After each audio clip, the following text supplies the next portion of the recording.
Hello and welcome. My name is Alan, and we are back with more executive branch of the U.S. This time we'll be looking at the Secretaries of the Navy under President Madison.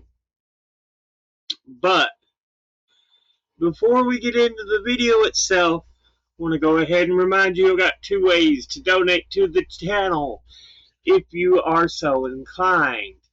I have a Patreon account, which is a monthly donation system, and a Ko-fi account, which can do much the same, but also allows you to make single one-time donations. Both links will be in the description box below the video.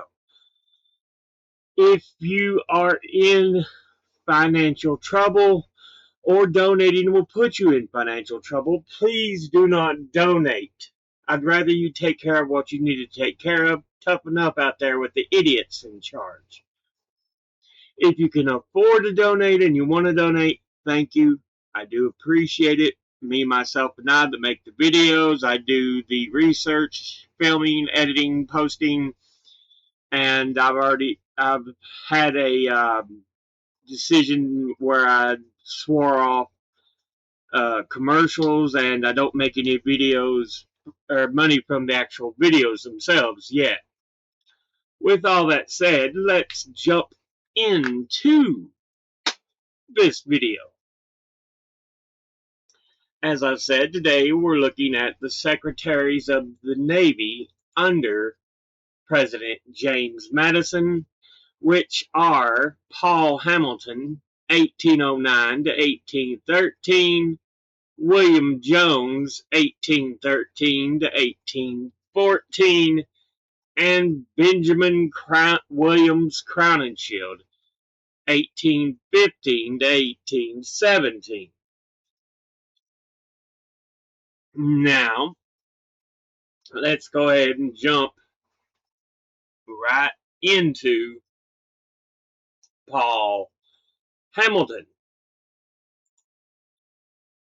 Born in St. Paul's Parish, South Carolina, on October the 16th, 1762, and it says South Carolina, but remember 1762, there weren't yet a division of North and South Carolina. It was just Carolina. So they're meaning to say it's modern day where South Carolina is. As a young man, he joined the fight for the colony's independence and had several years of military service with local militia and the Continental Army during the Revolutionary War, and began his career in public service as a parish tax collector and justice of the peace while living as a gentleman planter in St. Paul's Parish. And of course, parish is like a county. Hamilton entered state politics in 1787 upon earning a seat to the South Carolina House of Representatives, where he remained until 1789. A member of South Carolina's Federal Constitutional Convention in 1789, he went to sit on the state senate for a number of years, serving in 1794 and from 1798 to 1799. By 1800, he had become South Carolina's Comptroller of Finance, and leaving that office in 1804, ascended to the position of Governor of South Carolina, serving for a single term, 1804 to 1806. At Hamilton's behest, his home state received the first state college, now the University of South Carolina. So apparently Hamilton approached him and says, go ahead and make a location of higher learning, a college, a university for the state, a state college, because many of your college or states had state colleges. And so, yeah, apparently Hamilton was,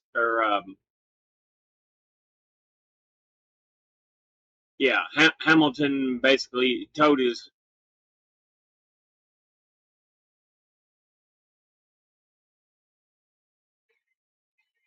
Paul Hamilton, Madison, yeah, at Hamilton's behest. So Paul Hamilton asked his home state, please make a state college. Because remember, in the U.S., there was already a number of universities and colleges. There are, I think, 9 pre-war. It's like 7, 8, 9 universities that are pre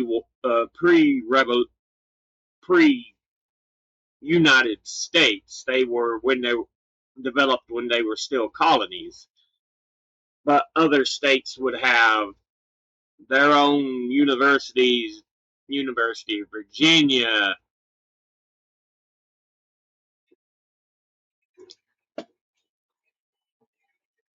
I'm sure there's a number of other universities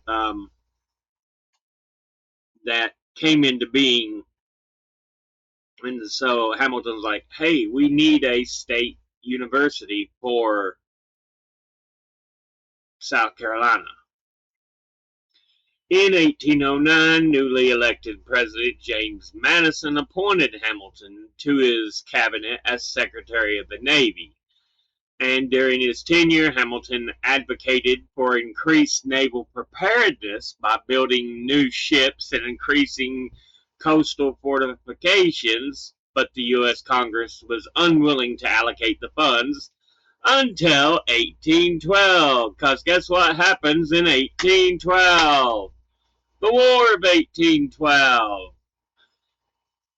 Yeah, Hamilton's like, look, we need to go ahead, prep our Navy. We need to be in a better condition uh, when it comes to on the seas. We're a still very young country, struggling to keep everything together. We need a better military. And Congress is like, nah, I don't see a reason. But they seem to have forgotten about all the impressment going on where the British and French were taking sailors off American ships and putting them into service for them.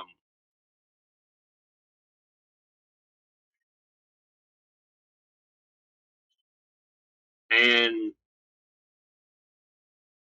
finally, done with the Napoleonic Wars, kind of annoyed at all the U.S. shaking its finger at Britain. Britain kind of come in and, yeah, War of 1812.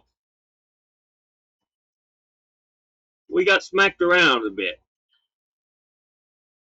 But he did support the Naval Hospital Act of 1811, which established naval hospitals, which we would need and still need. He also encouraged the development of steam engine for warships. Think of how revolutionary that is. Before that point, your warships are going to be cell powered or man powered, rowing. So yeah, you're not going to go great speeds. If you're a steam engine though, yeah, you can move much more agilely, quicker. Yeah. Hamilton served until December of 1812 when he resigned and subsequently retired from political life and returned to South Carolina. He would die in Beaufort, South Carolina on June the 30th, 1816. So yeah, let's go ahead. That was from the University of Virginia Miller Center. Let's go ahead and look at, this is from history.navy.military. statesman born in St. Paul's Parish of South Carolina, October 16th, 1762, and died in Beaufort, South Carolina on June 30th, 1816. Made important services during the Revolution. We talked about him being comptroller of South Carolina, where he actually did greatly improve the financial system. Served one term as governor of South Carolina, and was the Secretary of State under Madison from 1809 to 1812. Secretary of the Navy.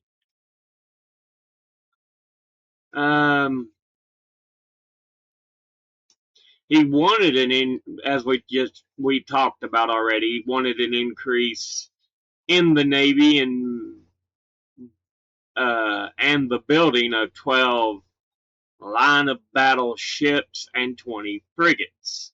So yeah, he wanted to upgrade coastal fortifications. He was looking to expand the Navy and the number of ships, have better readied sailors, everything. He's like, look, we can't expect a period of peace forever. We're now a nation on our own in a land that has been seen as nothing but colonies for the European powers.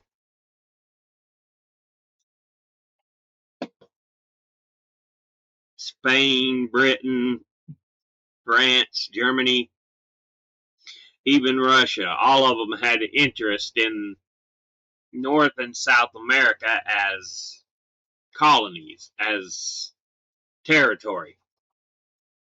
And he's like, look, we got to better ourselves. He decided he had an idea that the larger ships of the Navy should be used for the defense of the harbors and coast, but that did not coincide with that of the officers. And the first of our great victories gained by Hull, I'm guessing that was a commander or something in the Constitution, was won in spite of Hamilton's mandate to remain in Boston until further orders. So, yeah. And then Wikipedia. Third Secretary of the Navy, oversaw the U.S. entry into the War of 1812, good friends with Charles Pinckney, who himself was governor of South Carolina. So another gentleman well into the politics of the state. They grew up attending the same schools and grew up as neighbors.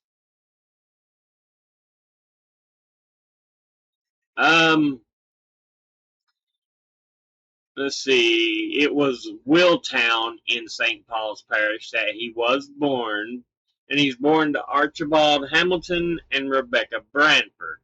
His great-grandfather was Captain John Hamilton, an English immigrant and early settler of South Carolina, and his grandfather was Paul Hamilton, representative of South Carolina to the colonial House of Commons in the 1720s.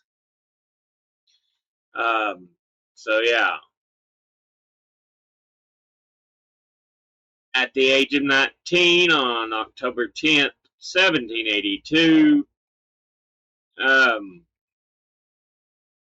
he married Mary Wilkinson, who herself had family line deep into colonial history before America was America, being the daughter of Edward Wilkinson, um, colonial official of South Carolina, serving to help establish borders and trade with the Cherokee people, Cherokee Nation, who was, but Wilkinson also descended from Vice Admiral Benjamin Blake, who was brother of General at Sea Robert Blake, who was Admiral of the English Navy under Oliver Cromwell during the English Civil War. She was also descended from Joseph Morton, a former governor. So yeah, together they would have 7 children. He left school in 1778 at the age of 16 due to financial issues and enrolled in the South Carolina militia, moving up to become an officer in the Continental Army under General Francis Marion. Saw action under Generals Johann de Kalb, Horatio Gates, and Nathaniel Greene, and under some he saw action at the Siege of Charleston, the Battle of Camden, and the Siege of Fort Watson. We've talked about him being Secretary of the Navy during World War II. He ordered all U.S. ships to remain in port for safety, fearing the larger British fleets, but Isaac Hull, commanding the USS Constitution, either did not receive the order in time or disregarded it, and led the Constitution versus the HMS Guerriere, which in a famous battle for the USS Constitution, and but anyway, Hamilton would be responsible for the Naval Hospitals Act of 1811, allocating money for creation of naval hospitals and payment plans for doctors and surgeons to provide long-term care for sick and wounded sailors.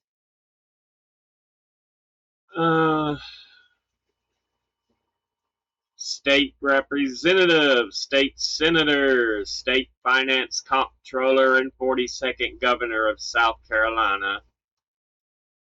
Secretary of Navy under Madison.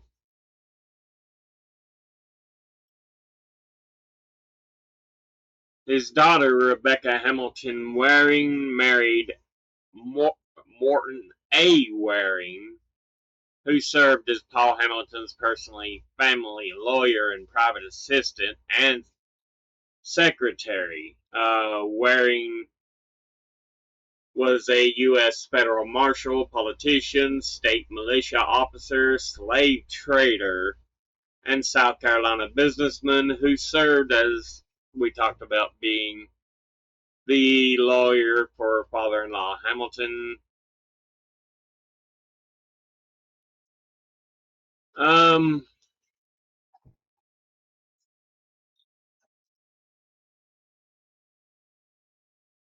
He would go on to have a slave auction business named Jervey Waring and White, which held the largest single slave auction in U.S. history, where 600 enslaved individuals were sold for an equivalent in 2024 of $6,791,088. It's about 1.1 million per hundred.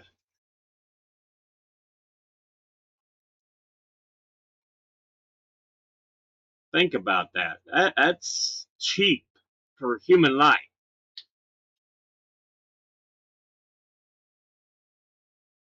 1.1 million per every 100.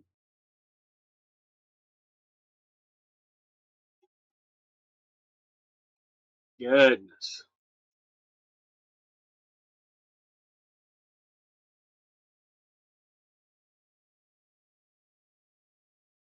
After his political career ended, returned to South Carolina, sank into a deep depression, drank heavily, and died in Beaufort. So yeah, he kind of went into a drinking depression. 3 Navy destroyers have been named the USS Paul Hamilton in his honor, along with the USS Hamilton and 1 Liberty ship named the SS Paul Hamilton. Also bearing his name is the town of Hamilton, Georgia. But yeah, Paul Hamilton. That was a look at him. Now, let's go ahead and look at William Jones. First, we'll jump over to Bio Guide here. William Jones, representative from Pennsylvania. Born in Philadelphia, Pennsylvania in 1760, completed academic studies, served in the Revolutionary War, joining a company of volunteers at the age of 16, moved to Charleston, South Carolina, returned to Pennsylvania before being elected as a Democratic Republican to the 7th Congress, serving March 4th, 1801 to March 3rd, 1803, so 1 total term. He was appointed Secretary of the Navy in the cabinet of President Madison and served from January 12, 1813 to December 2nd, 1814, so almost 2 full years. Was President of the Bank of the United States, 1816 to 1819, Collector of Customs in Philadelphia, Pennsylvania, 1827 to 1829, and died in Bethlehem, Pennsylvania, September the 6th, 1831. So yeah. Now, let's see.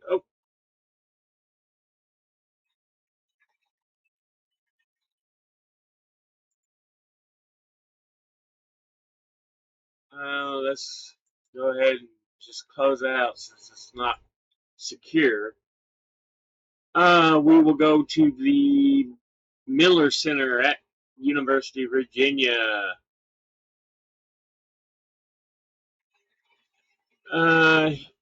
He was born in Philadelphia, Pennsylvania in 1760, began his national service in the military during the Revolutionary War, serving from 1776, which is the year we declared independence, although fighting had already been going on, to 1783 as a volunteer with the Continental Army, leaving with the rank of first lieutenant. After a brief stint in the merchant marine, he made a living in the business of commercial shipping and overseas trade. Entered politics in 1801, joining Congress as a representative from Pennsylvania and serving until 1803. Like I said, 1 term looks like. After a 10-year hiatus from public service, he returned in 1813, entering President James Madison's cabinet as Secretary of the Navy.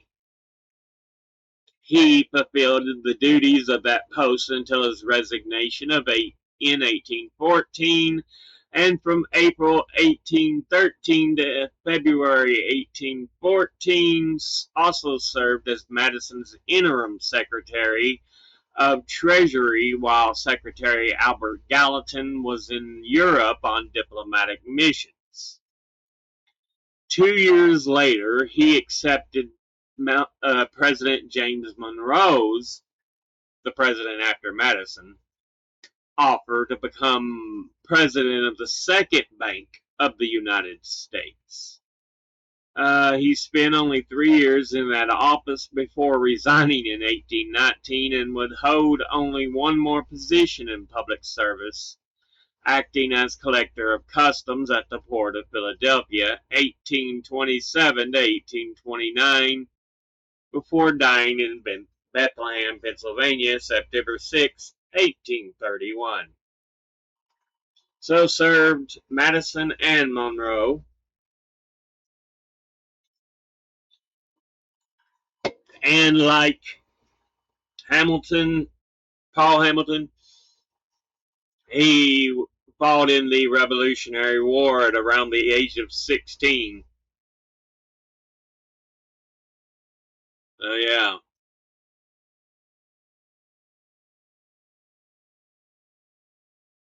let's see, look at Wikipedia here. Saw combat in the battles of Trenton and Princeton, both in New Jersey, and later served at sea. In the decades that followed the war, he was a successful merchant in Charleston, South Carolina, and in Philadelphia.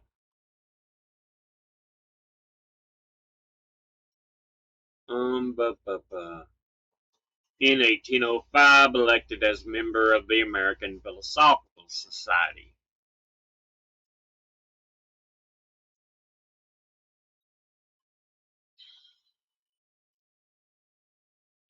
War of 1812 was still going on when Hamilton resigned,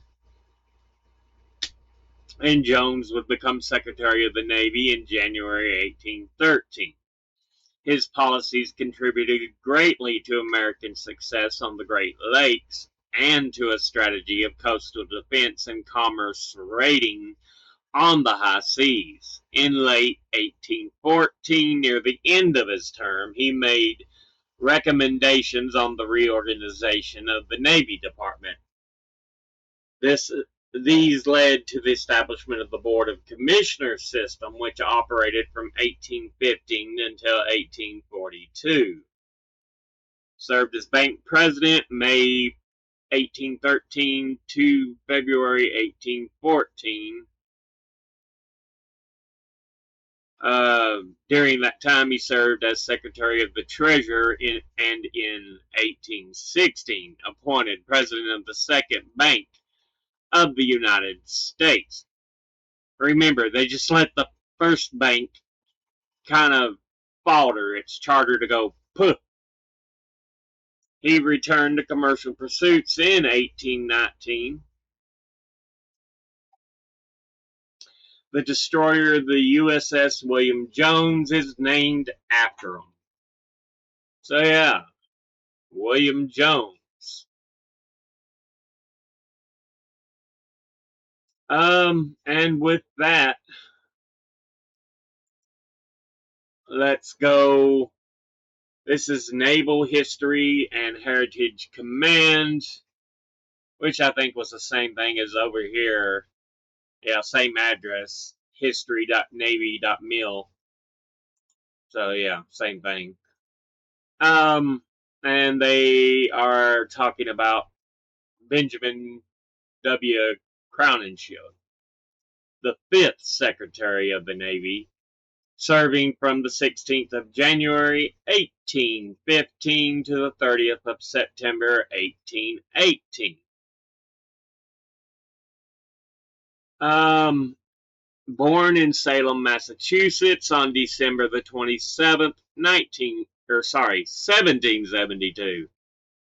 Son of a sea captain and merchant, worked in a family shipping business and served at sea and was also active in politics. Was elected to the Massachusetts House of Representatives in 1811 and the State Senate in 1812. Became Secretary of the Navy on January 1815. So he's only in his 40s at that point. The others, they actually served in the Revolutionary War, but yeah, Crowninshield was born like 3-4 years before, so yeah. Managed to transition to a peacetime force, yeah, bringing us to the end of the War of 1812, and included implementation of the new Board of Commissioners administrative system and the building of several ships of the line, the backbone of a much enhanced Navy, which Hamilton tried to tell us we needed to go ahead and do. He also oversaw strategy and naval policy for the brief and very successful war with Algiers in 1815. After leaving Navy office, he returned to business and political affairs in Massachusetts, prospering in both. In addition to serving 2 more terms in the Massachusetts House, he was also elected to 4 terms in the U.S. Congress during the 1820s. He would die on February the 3rd, 1851. The USS Crowninshield, 1919 to 1940, was named in honor of Secretary of Navy Benjamin Crowninshield. So yeah, let's look at Miller Center from the University of Virginia. Born in Salem, Massachusetts, 1772, began professional life in the business of commercial shipping, working for a number of years as a merchant in the employ of his father's merchandising firm. In 1811, he left private business for public service. So, 1792, he's 20, not quite even 30, and he's already in public service. Or not quite even 40, I should say. So he's in his late 30s.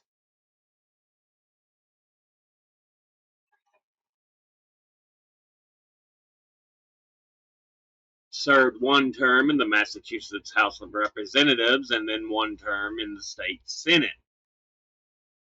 Having relatively little political experience, he ascended to President James Madison's cabinet in 1815, becoming Madison's choice to fill the position for Secretary of Navy.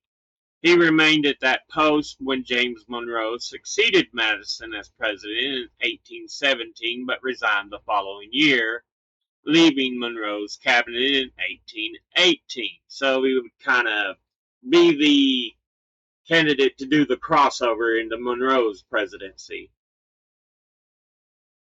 Resumed his political career in the Massachusetts House of Representatives, serving again for 1 term,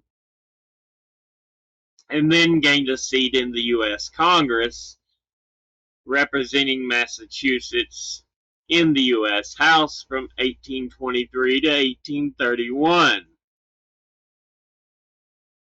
I think that was supposed to be 4 terms altogether, which would be 8 years, yeah. And serving for 1 term as chairman of the Committee of Naval Affairs. He would then return to the Massachusetts House of Representatives to serve 1 more year, before retiring from politics. Died in Boston, Massachusetts in 1851. See what Wikipedia has. So yeah, was a state house representative for Massachusetts 3 times, and even in their state senate once. Served in the U.S. House of Representatives for Massachusetts, and served as Secretary of the Navy between finishing out Madison's term and starting Monroe's.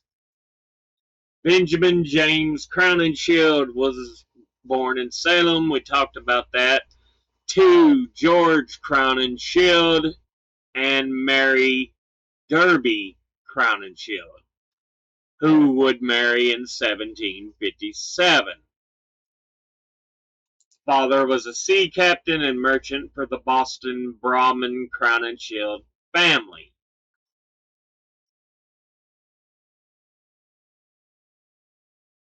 Uh, members of Boston's historic upper class. So he was from a fairly well-to-do family. Family owned the lands near Mineral Spring, where the first Crowninshield family was cradled in the country.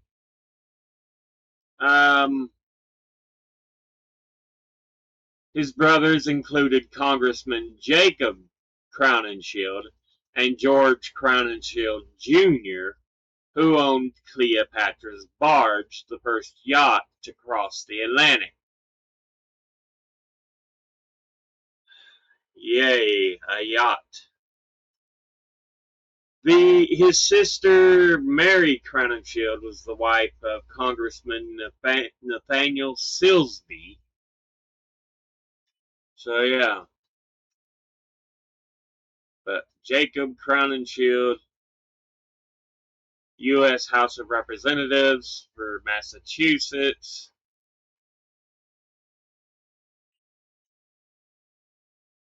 Appointed to the position of U.S. Secretary of the Navy, but never filled the position. So, yeah. He was actually considered as well as his brother for Secretary of the Navy. Interesting. Worked in the family business in 1811 for the Massachusetts House of Representatives. Was a prominent benefactor of the first gerrymander.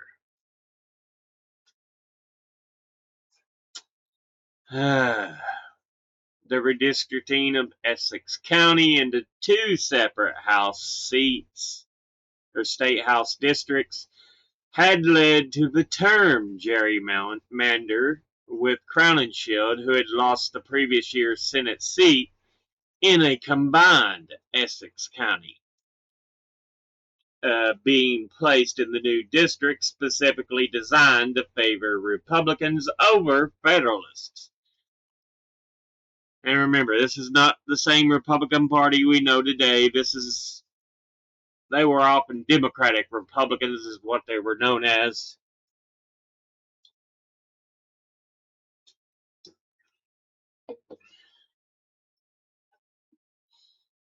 He would win his Senate seat by only 8 votes.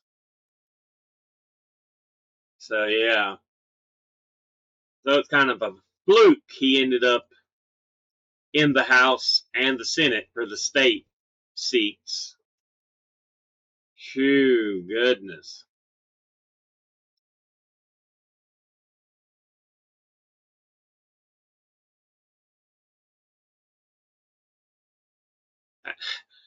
Cartoon of a dead gerrymander enlisting Benjamin Williams Crowninshield as a chief mourner.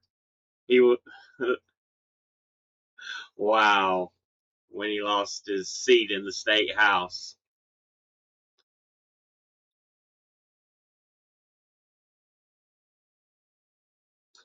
Secretary of the Navy,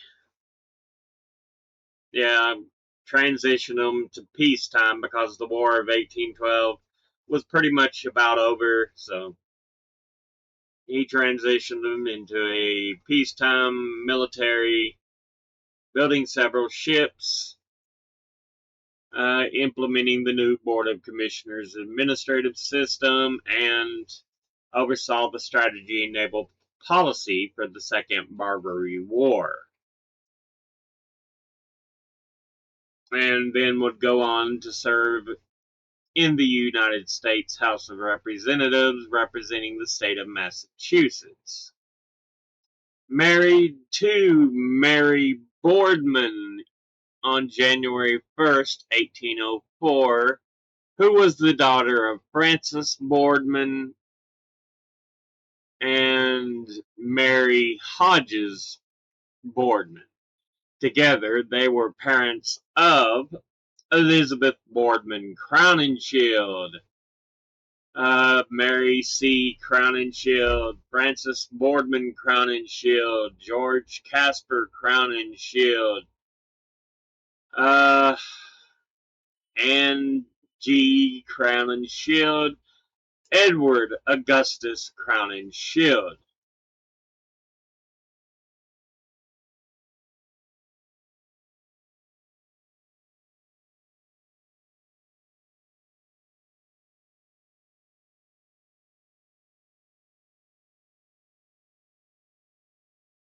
Just looking at some of the other notices here of who they married and so on. On his death in Boston in 1851, was interred at the Mount Auburn Cemetery in Cambridge, Massachusetts.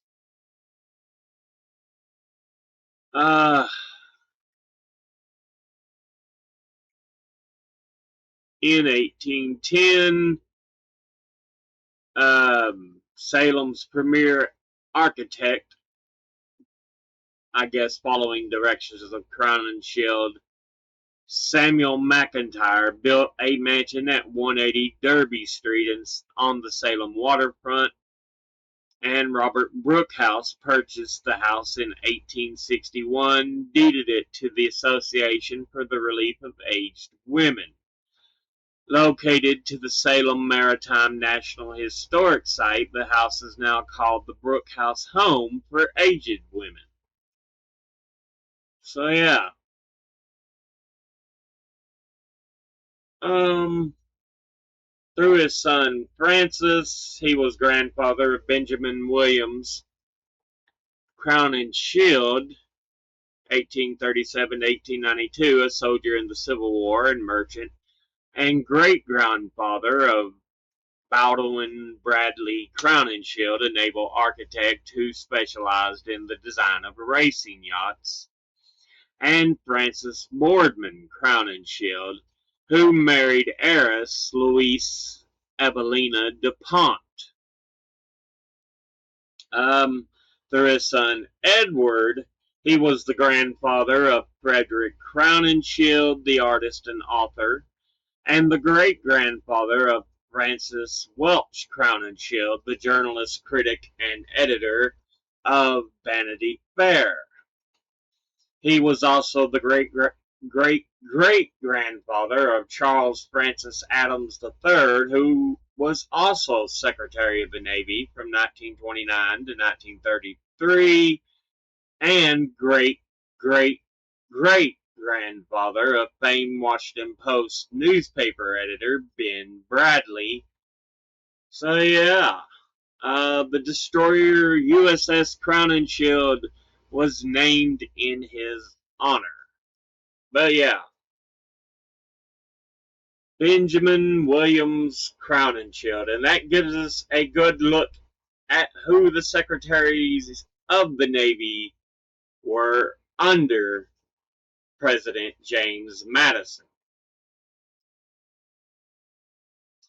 Which means we get to look at some of the things that were going on during the Madison presidency, some of the important things, and then in the episode after that hit the Monroe presidency, the last founding father president, because your founding fathers who were presidents were often considered Washington, Adams, Jefferson, Madison, and then Monroe. But with that, we'll go ahead and end this episode here. As always, educate thyself. Think, read, study, learn. Someone tells you something you have trouble believing. Ask them to cite their sources, and it can't be tinfoil hat wearing sources or a bunch of anecdotes thrown together to try to make sources. I'll be putting my links and sources in the description below the video. Thank you all for watching. I'll see you all in the next one. Until then, later.